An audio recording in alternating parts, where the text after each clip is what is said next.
आईचा जागर पायी चाले भक्तीचा सागर असं चित्र नवरात्र उत्सवानिमित्त श्रीगोंदा तालुक्यात दिसू लागले।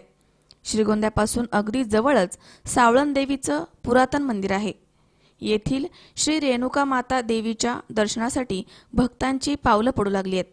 त्यामुळे मंदिर परिसर अगदी गजबजून गेलाय। गावच्या अगदी जवळच असलेल्या साळवन देवी मंदिरामध्ये नवरात्रीचे 9 दिवस अनेक कार्यक्रम राबवले जातात। साळवन देवी तरुण मंडळ 7व्या माळेला राशीनेतनं ज्योत घेऊन येतात। त्या ज्योतीचं मोठ्या थाटामाटामध्ये स्वागत केलं जातं। मंदिराच्या परिसराला यात्रेचं स्वरूप प्राप्त होतं। या देवीची आख्यायिका अशी आहे की पूर्वी पाठक हे रेणुका मातेचे भक्त होते। ते माहुरगड येथे जाऊन भक्ती करत असत। खूप दिवसानंतर देवी त्यांच्यावर प्रसन्न झाली आणि त्यांना म्हणाली, तू इथे येत जाऊ नकोस, मीच तुझ्या घरी येते। पण आपण जात असताना तू इथे मागे पाहशील तर तिथे मी गायब होईल। खूप वेळ चालल्यानंतर देवी आपल्या मागे खरंच आली का हे पाहण्यासाठी भक्ताने मागे वळून पाहिलं।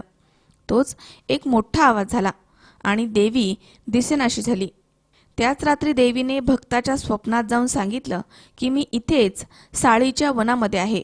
पाठक हा भक्त साळीच्या वनामध्ये शोध घेत असताना एक शेतकरी शेतामध्ये नांगरत होता। त्याचा फाळ अडकला आणि तिथेच देवीचा तांदळा प्रकट झाला। ज्या ठिकाणी देवी येताना गायब झाली होती त्याच ठिकाणी अजूनही त्या देवीच्या रथाचे दगडी चाक त्याची साक्ष देत आहे। साळाच्या माळ्यामध्ये ही रेणुका माता प्रकट झाली, त्यामुळे तिचं नाव साळवन देवी असं पडलंय।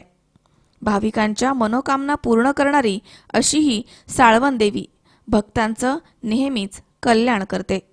श्रीगोंद्यात खूप मोठं मंदिर आहे। या ठिकाणी खूप लांबून भाविक येतात आणि मातेच्या दर्शनाला येतात आणि पावन देवी म्हणून ही श्रीगोंदा तालुक्यात प्रसिद्ध आहे। इथं साळीमध्ये साळवन देवी उतरली आणि तिचं नाव साळवन देवी असं पडलं। श्रीगोंदा तालुक्यात साळंदेवी रोडला साळंदेवी हे मंदिर आहे।